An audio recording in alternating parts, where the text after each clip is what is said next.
que muchos más se hubieran podido salvar de esta terrible matanza que se dio durante la Segunda Guerra Mundial. Mi papá llegó a la Argentina en el año 1924 y lo que tengo aquí es un documento muy especial que nunca he mostrado. Se lo voy a dar después a mi querido amigo Yaakov Rubel, que es un gran experto en inmigración judía en la Argentina. Es una visa otorgada por el Ministerio polaco para que mi padre pueda emigrar en 1924. Salió de Trieste a Buenos Aires, el buque Atlanta, la tercera clase, por supuesto. Aquí dice que tenía 16 años, pero mi padre por aquella época estaba ya al borde de los 18. El nombre que aparece aquí no es el de mi querido papá, David Kaplan, sino de un desconocido, Moshe Chejanovsky. Mi papá entró aquí con un papel falso, lo cual le creó serios problemas hasta que pudo naturalizarse como argentino. Ustedes preguntarán qué necesidad tenía un joven. No había cometido ningún delito grave. En la ciudad de Vilna, con otros muchachos judíos, mientras estaban bañando en el río, en Yemen, cuántos jóvenes les tiraron la ropa al río. Los muchachos salieron, hubo un altercado. Mi padre, que tenía mucho temperamento, parece que le dio una paliza a uno de los que allí estaban, que resultó ser un oficial polaco. Tuvieron que sacarlo muy rápidamente y buscar, por supuesto, mi padre apenas alcanzó a despedirse de la familia.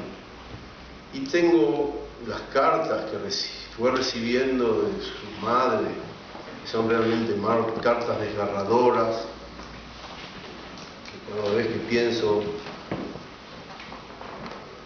que tengo un hijo que de aquí a un mes va a cumplir 18 años y que tiene ahora la edad que tenía mi papá cuando llegó aquí, con una pequeña valijita y con un nombre falso.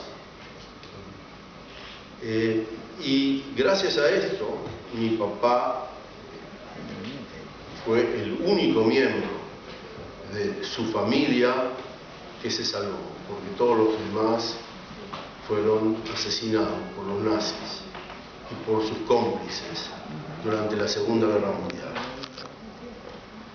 Y el padre de mi mamá, un judío ortodoxo, llegó a la Argentina en el año 1928, trabajó muy duramente para traer en el año 32 a sus dos de sus hijas, y en el 39, a último momento, logró traer a su señora esposa, mi abuela, y sus otras dos hijas. Y así fue como esta familia se salvó. Mi madre llegó aquí se encontró con mi padre, y ellos supieron siempre, habiendo sido víctimas de un antisemitismo feroz, porque el antisemitismo en aquella época, especialmente en Europa Oriental, era un antisemitismo feroz, no era de palabras, de insultos. Tengo un profesor, colega de la Universidad Hebrea, que me contó que en Rumania él recuerda que durante 10 años, cada vez que salía de la casa para ir a la escuela, le pegaban. Recordaba los nombres de quienes le pegaban durante esos 10 años. Y ellos llegaron aquí y ellos valoraron siempre. Mi padre siempre me decía: el argentino nunca me hizo sentir a mí mal no me hizo sentir un extraño aquí. Por más que mi padre nunca perdió el acento de gringo, me dijo, nunca nadie se rió de mi acento, la gente era atenta conmigo en todas partes. La historia, como lo hemos escuchado aquí, de las relaciones con los judíos en Argentina, tuvo sus altibajos y tampoco eso debe olvidarse. Entre las cosas que recuerdo yo aquí, más importantes para mí es ese edificio de la AMIA, en donde yo cursé mis estudios durante 5 años. Aquí están 2 de mis queridos amigos, uno de ellos incluso compañero de clase, Paul Kujavsky, Jacob Gelman. Y ese edificio fue para nosotros un segundo hogar, no era solamente una casa de estudios. Ahí nosotros íbamos a la biblioteca del Ivo, ahí nosotros hacíamos teatro y muchas cosas.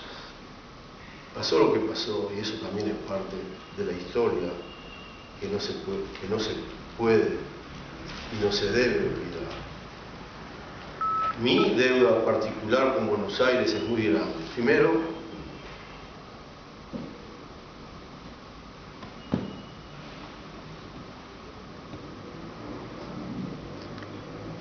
por mis padres. Pero Buenos Aires me dio, entre muchas otras cosas, el idioma rioplatense, que es lo que, si ustedes conocen la polémica de Borges con Américo Castro, los que hablan el auténtico castellano, un idioma auténtico, somos los rioplatenses. Buenos Aires me dio a Borges, y me dio a Sábato, y me dio a Cortázar, y me dio a Guastavino y a Piazzolla, y me dio a Lugones, que me enseñó a soñar con las largas plumas violetas flotan sobre el río gris, y allá en las dársenas quietas sueñan oscuras goletas con un lejano país. Cuando yo leía estos versos, yo soñaba con ese lejano país en el cual yo vivo ahora y en el cual muchos judíos durante muchas generaciones soñaron, y lamentablemente muchos de los que soñaron no pudieron llegar allí. Me siento muy orgulloso de estar aquí con ustedes. Estoy muy contento de vivir en Jerusalén y de formar parte de un proyecto humano muy importante. Pienso uno de los proyectos humanos más singulares del siglo XX, la creación de un Estado judío, la reinvención de un pueblo judío, de una cultura judía. Y sigo siendo argentino, y sigo siendo porteño, a pesar de que vivo en Jerusalén, y a pesar de que soy también un israelí y un jerosolimitano. Les agradezco mucho por este honor que sinceramente no creo merecer, pero que acepto con toda humildad.